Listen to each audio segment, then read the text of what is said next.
కలియుగంలో మనిషి యొక్క మనుగడని మార్చడానికి మనకి భగవంతుడు అనుగ్రహించినటువంటి గొప్ప అవకాశం ఏమిటయ్యా అంటే అయ్యప్ప స్వామి దీక్ష.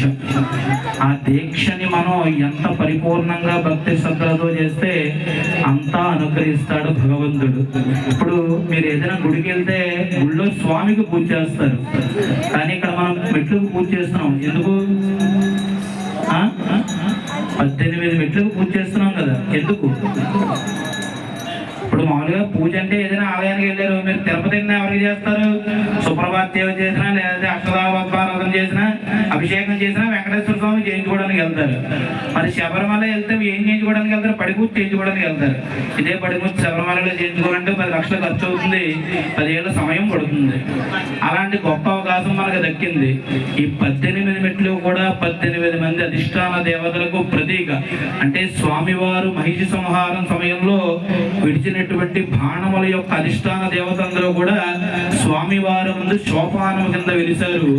అందులోనూ అయ్యప్ప స్వామి వారు 18 అవతారాల్లో ఉంటారు అండి. స్కాంద పురాణాంతర్గతంగా చూస్తే అష్టాదశ మహాశాస్త్ర అంటారు. అంటే ఒక్కొక్క కాలంలో ఒక్కొక్క అవతారంలో ఉంటారు.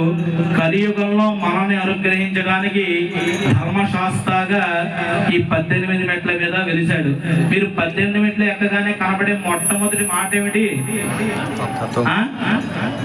తత్వమసి. అంటే తత్వమసి, తత్వం అసి అంటే అది నేను అయ్యున్నాను. అది అంటే సమస్త చరాచర జగత్తు కూడా ఆయనే.